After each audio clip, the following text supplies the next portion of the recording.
अगर इरादों में दम हो तो आसमान को भी झुकाया जा सकता है और ये बात साबित करके दिखाई है अजिंक्य रहाणे ने। एक बार फिर से अजिंक्य रहाणे की इंडियन टीम में बतौर वाइस कैप्टन वापसी हो चुकी है।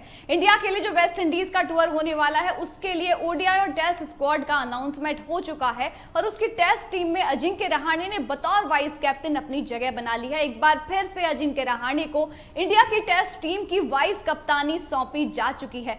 अजिंक्य रहाणे जिनको साल 2022 में टेस्ट टीम से ड्रॉप कर दिया गया तो उस वक्त शायद खुद अजिंक्य रहाणे ने भी ये बात नहीं सोची होगी कि इस तरीके से उनकी इंडियन टीम में वापसी होगी। WTC फाइनल में अजिंक्य रहाणे की वापसी हुई और वहां पर अजिंक्य रहाणे की ना सिर्फ वापसी हुई बल्कि एक दमदार वापसी भी अजिंक्य रहाणे ने वहां पर मार्क कराई थी, जहां पर विराट कोहली, रोहित शर्मा, चेतेश्वर पुजारा जैसे बड़े बड़े बल्लेबाज कुछ भी नहीं कर पाए। वहां पर अजिंक्य रहाणे लोन वॉरियर की तरह खड़े रहे, इंडिया को काफी हद तक इंडिया की उम्मीदों को वहां पर जिंदा रखा था। पहली पारी में भी अजिंक्य रहाणे ने शानदार परफॉर्मेंस दिखाई और दूसरी पारी में भी अजिंक्य रहाणे ने इंडिया की उम्मीदों को जारी रखा था। अगर उनके WTC फाइनल के स्कोर पर नजर डालते चलें तो पहली पारी में अजिंक्य रहाणे ने 89 स्कोर किया था, अपनी सेंचुरी से 11 रन से यहां पर चूक गए थे। सेकंड इनिंग की बात करें, विराट कोहली के साथ मिलकर के थोड़ी पार्टनरशिप की उम्मीद यहां पर भी थी कि अजिंक्य रहाणे एक बार फिर से बड़ा स्कोर खड़ा करेंगे, लेकिन 46 के स्कोर पर उनका जो है विकेट चला गया था। लेकिन उसके बावजूद भी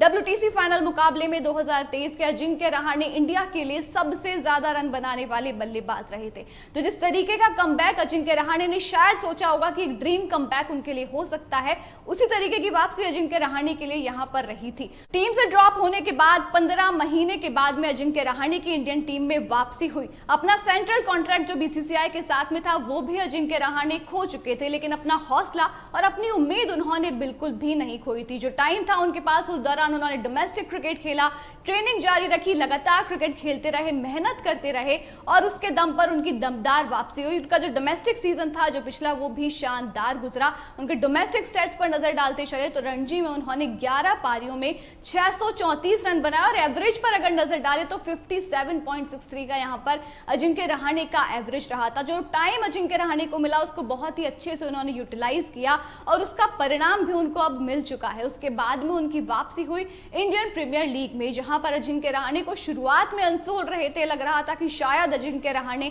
अनसोल जाने वाले हैं, लेकिन अंत में जाकर के चेन्नई सुपर किंग्स ने उन पर भरोसा जताया और जब मैचेस खिलाने की बारी आई तो शुरुआत में हालांकि उनको मौके नहीं मिले थे, लेकिन बाद में जब मोइन अली की तबीयत बिगड़ी, जब मौका मिला अजिंक्य रहाणे को और अजिंक्य रहाणे ने उस मौके पर चौका लगा दिया था। शानदार कमबैक रहा। IPL सीजन पर अगर उनके नजर डाले 2023 के तो 14 मैचेस की 11 पारियों में अजिंक्य रहाणे ने 326 रन बनाए, 32 से ज्यादा का उनका एवरेज यहां पर रहा और स्ट्राइक रेट की बात करें तो वो भी लाजवाब रहा। 172.49 की स्ट्राइक रेट से अजिंक्य रहाणे ने यहां पर रन बनाए और चेन्नई सुपर किंग्स को 5वां टाइटल जिताने में बहुत ज्यादा इंपॉर्टेंट कंट्रीब्यूशन यहां पर अजिंक्य रहाणे ने निभाया था। तो अपनी मेहनत के दम पर, अपने कॉन्फिडेंस के दम पर अजिंक्य रहाणे ने वापसी की और इतने टाइम के बाद टीम इंडिया में WTC फाइनल के साथ में डायरेक्ट उनकी वापसी हुई है और अपनी वापसी को उन्होंने इस तरीके से मार्क कराया। उम्मीद तो थी कि WTC फाइनल के बाद अजिंक्य रहाणे टीम इंडिया के परमानेंट मेंबर बनकर रहेंगे, लेकिन वापस से वाइस कप्तानी उनको सौंपी जाएगी, ये शायद उम्मीद उन्होंने खुद भी नहीं की होगी।